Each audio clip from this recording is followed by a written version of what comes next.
नमस्कार, आप देख रहे हैं कमिंग भारत और मैं हूं आपके साथ विशाल। देखा जाए तो मुद्दे कई हैं, साथ ही साथ सवाल भी कई हैं। उन्हीं सब सवालों को लेकर हम आगे बढ़ेंगे। हमारे साथ इस वक्त मौजूद हैं महिला विकास संरक्षण की अध्यक्ष वीना मानवीय जी। तो बात अगर मैं करना चाहूँगा तो शुरुआत मैं करना चाहता हूँ बिहारी बेटे से, सुशांत सिंह राजपूत, जो कि अगर देखा जाए तो ये देश का काफ़ी अहम मुद्दा बन चुका है।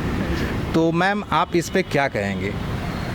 देखिए, सुशांत का जो मामला है वो तो आज नहीं तो कल तूल पकड़ना था, लेकिन थोड़ा सा मतलब ऑलमोस्ट 1.5 महीने से ऊपर होने जा रहा है मैटर को। सीबीआई जांच भी आ गई, सुप्रीम कोर्ट ने आज आदेश भी दे दिया। खुशी इस बात की है कि अब सारे लोग अग्रसर हो गए बिहार से। बिहार पुलिस के साथ क्या हो रहा है सारे लोग देख रहे हैं। जनता को एक एक बात का पता है, वो सारी चीज़ें समझ रही हैं, वो ये जान रही हैं कि हमें कैसे इससे मतलब कहाँ पे क्या हुआ है, वो सब सारी जनता को पता है। लेकिन इसमें सबसे अहम भूमिका अगर रही किसी की तो मीडिया की रही। और नो डाउट अर्नब गोस्वामी का जो सीन रहा कि अगर वो व्यक्ति नहीं चाहता ना तो शायद ये मामला दब जाता, और दबता नज़र भी आ रहा था अचानक, क्योंकि उसके नसीब में लिखा था कि न्याय होना। दिशा का तो सीन भी नहीं था कहीं, लेकिन सुशांत के कारण दिशा का भी सीन निकल के आ गया और ये कनेक्टेड था। और ये पहले ही काफ़ी मीडिया वाले ने डिक्लेयर कर दिया था कि मामला ये है, ऐसे है। सारी पिन टू पिन जितना प्रशासन नहीं कर रही थी उससे ज़्यादा पब्लिक खुद में ही न्याय बता दिए थे। जनता ने न्याय दिलाया। इसमें कहीं पे भी प्रशासन का कोई रोल नहीं है, और मुंबई पुलिस का तो खैर बिल्कुल ही रोल नहीं है। इतना बड़ा मैटर है, आपको शायद जानकारी नहीं होगी इस बात की, लेकिन मुझे जानकारी है। यहाँ तमाम जितने लोगों ने आवाज़ उठाई थी सुशांत के मैटर में, करणी सेना, क्योंकि वो राजपूत हैं तो करणी सेना बहुत अग्रसर रहे बिहार में। जितने लोगों ने आवाज़ उठाया, सोशल मीडिया पे उनके फेसबुक आईडी ब्लॉक कर दिए जाते थे रातों रात। एक बार मैंने आवाज़ उठाया अपने महिला विकास मंच ने तो केस भी दायर किया, मुकदमा दायर किया था रिया चक्रवर्ती और सिद्धार्थ पिटानी पे सबसे पहले मुकदमा दायर किया था, मतलब सिद्धार्थ के ऊपर, क्योंकि 100% मुझे भी ऐसा फील हो रहा था कि एक गर्लफ्रेंड जो तुम उसकी मोहब्बत का में हो, और आज अगर बीइंग अ ह्यूमन बीइंग एक लड़की किसी से बहुत प्यार करती है और उसके प्रेमी के साथ अगर ऐसा कुछ हो जाता है तो वो एक दुर्गा का रूप ले लेती है। वो एक आग लगाने के लिए उसको शहर मतलब रोड पे उतर जाना चाहिए था, लेकिन वो इतनी स्केप करके भाग रही थी ना, तो ये मामला समझ में आ गया था कहीं ना कहीं ये उससे जुड़ा हुआ मामला है। और अब तो सब कुछ क्लियर हो गया है और अब न्याय मिलता नज़र आ रहा है। बहुत चीज़ें खुलेगी, बहुत बड़ा ये गेम है, इतना बड़े बड़े लोग इसमें इन्वॉल्व हैं। और हमारे डीजीपी साहब का भी बहुत अच्छा रोल रहा। जिस आक्रोश से उन्होंने अभी मीडिया में दिया है तो वो होना था, लेकिन हाँ।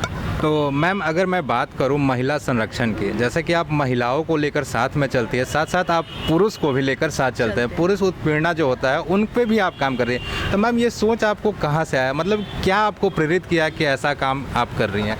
थोड़ा आप अपने महिला संरक्षण के बारे में कुछ बताइए। देखिए, महिला विकास मंच जो है सिर्फ महिलाओं के लिए नहीं, पुरुष के लिए भी काम कर रही है। मामला तो महिला उत्पीड़न से स्टार्ट हुआ था, लेकिन जब महिला उत्पीड़न के केसेस फैमिली में जाके घरेलू हिंसा का शिकार लोगों को पाया गया तो उसमें हमने देखा कि महिलाओं से ज़्यादा पुरुष प्रताड़ित नज़र आते हैं।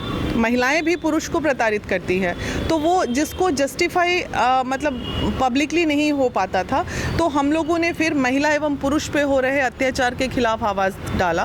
और आज महिला विकास मंच पूरे देश में बहुत अच्छे मतलब लाखों लाख महिला एवं पुरुष का समूह बन चुका है और कार्य अच्छा कर रहा है। मैम अगर बात करूं मैं राजनीति की, तो महिलाओं की क्या अहम भूमिका रहेगी इस बार?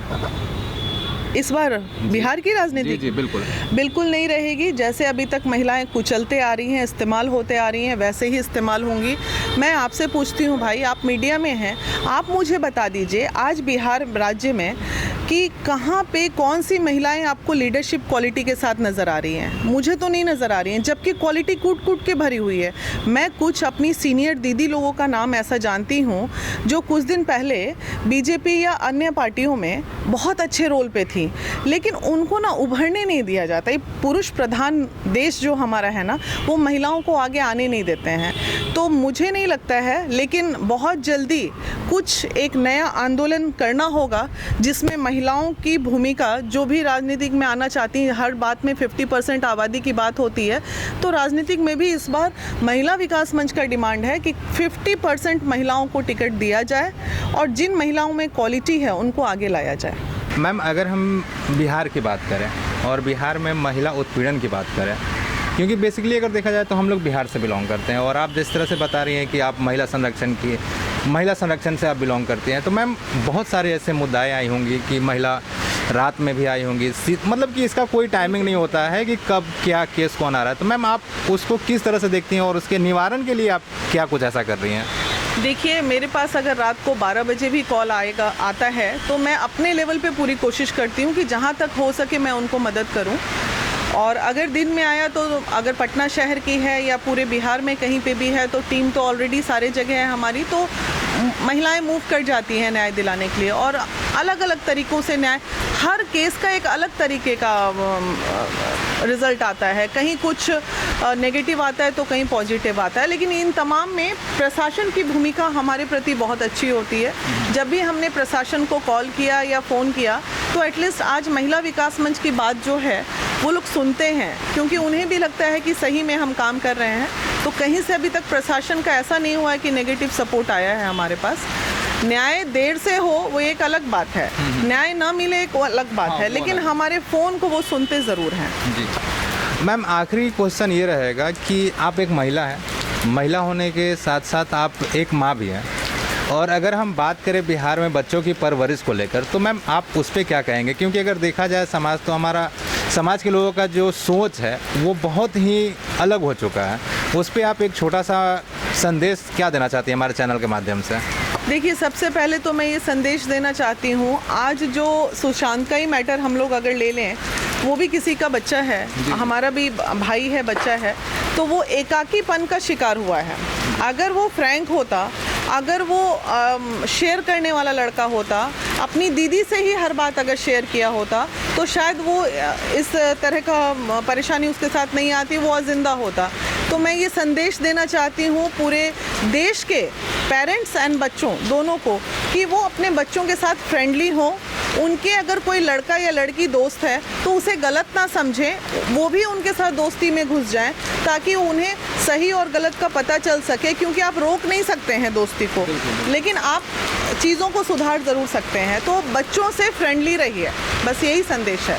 मैम, हमने तो जैसा कि बहुत सारे बातों पे अभी चर्चा किया है, मैम पर्सनली मैं आपसे एक क्वेश्चन करने वाला हूँ। जैसे कि हर लोग, अभी बिहार में चुनाव होने वाला है, 2020 का इलेक्शन आने वाला है, सबको पता है जी। और कहीं ना कहीं जो भी लोग अपने अपने फील्ड में या अपने अपने एरिया में अगर कोई प्रचलित है, तो वोट के लालच में उनको ऊपर से टिकट मिलता है, ठीक है, उनको बोला जाता है कि आप मेरे पार्टी से खड़े हो, या इस तरह का प्रलोभन दिया जाता है। तो मैम, क्या आपको ऐसा प्रलोभन या ऐसा कोई बात आपके पास आया है?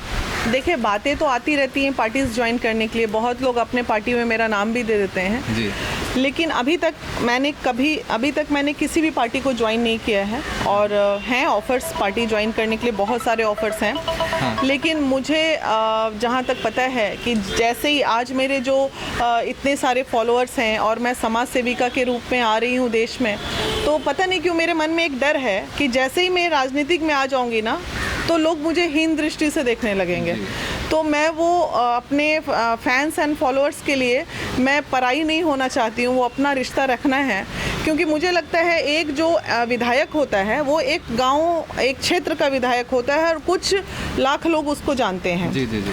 और मैं आज कम से कम देश में जानी जा रही हूँ, लाखों लाख मेरे फॉलोअर्स हैं, तो मैं अपने आप को एक विधायक से ऊपर समझती हूँ। तो बस मैं यही सोच के खुश रहती हूँ और पार्टी ज्वाइन नहीं किया आज तक मैंने, और शायद मैं करूँगी भी नहीं। लेकिन हाँ, अगर ये मौका मिला कि मैं कुछ युवाओं को आगे निकालूं और उनके लिए मैं मार्केटिंग करके उनको, महिलाओं को, युवाओं के लिए काम करने का मौका मिला, कोई ऐसी पार्टी जो महिला विकास मंच के मुद्दों को, उनके आइडियोलॉजी को, मेरे जो पॉइंट्स बने हुए हैं 10 पॉइंट, उनको लेके अगर साथ चलेगी तो डेफिनेटली उस पार्टी की मार्केटिंग और उसको सपोर्ट मैं ज़रूर करना चाहूँगी, क्योंकि आइडियोलॉजी मेरी 10 पॉइंट्स बनी हुई है इस बार के बिहार की राजनीतिक में, जिसमें महिला सशक्तिकरण से लेके युवा सशक्तिकरण और उनके रोजगार के सारे पॉइंट्स हैं। तो कुछ अच्छा अगर होगा तो शायद मैं ज़रूर सपोर्ट करूँगी बिहार को सुधारने के लिए, बिहार को आगे लाने के लिए, अन्यथा राजनीतिक में मैं नहीं आऊँगी। तो कहीं ना कहीं यहाँ पे अगर जैसे कि वीणा मानवी जी हमारे साथ बैठे, तो कहीं ना कहीं एक छोटा सा संकेत भी लोगों को मिल चुका होगा कि हो सकता है ये अपना चेहरा ना लाए, बट अगर मैं गलत नहीं हूँ तो आपके माध्यम से आप चाहती हैं कुछ लोग आपके तरफ से आए। बिल्कुल आए, हाँ जी, और ऐसा ही कुछ है? आएंगे। और मुझे लगता है कि अगर मैं गलत नहीं हूँ तो वीणा मानवी जी का चेहरा हो सकता है तो इस चुनाव में उभर कर आए। हो सकता है, गॉड नोज, ऊपर वाले ने कब किस पे क्या बरसाया कोई नहीं जानता है। किसी न किसी जो अच्छा काम करेगा उसके साथ वीणा मानवी ही नहीं, पूरी महिला विकास मंच टीम उसके साथ रहेगी। जी मैम, आप अपना बहुमूल्य टाइम हम लोग को दिए, बहुत बहुत इसके लिए आभार। ठीक है मैम, एक छोटा सा संदेश जो कि आप पूरे बिहार नहीं पूरे देश को अगर आप देना चाहती हैं तो वो क्या होगा? ईमानदार रहिए, अपने काम के प्रति लॉयल रहिए, कभी किसी के साथ गद्दारी और बेईमानी मत कीजिए, क्योंकि ऊपर वाला सब देखता है और कभी ना कभी उसका रिजल्ट आपको ऊपर वाले की लाठी की मार से बचिए। और मेरी तरफ से कमिंग भारत और उसकी एंटायर टीम को बहुत बहुत धन्यवाद, शुभकामनाएं। जैसा कि आपने देखा, अभी हमारे साथ महिला विकास मंच के संरक्षक जो वीणा मानवी जी हैं वो हमारे साथ थे। उन्होंने कई सारे ऐसे मुद्दाओं पे हमसे बात किया जो कि शायद ही किसी ने अभी तक किया होगा। और भी तमाम खबरों के लिए बने रहे हमारे चैनल के साथ। और हाँ, अगर अब तक हमारे चैनल को लाइक, सब्सक्राइब और शेयर नहीं किया हो तो जल्द से जल्द कर ले। धन्यवाद। धन्यवाद मैम।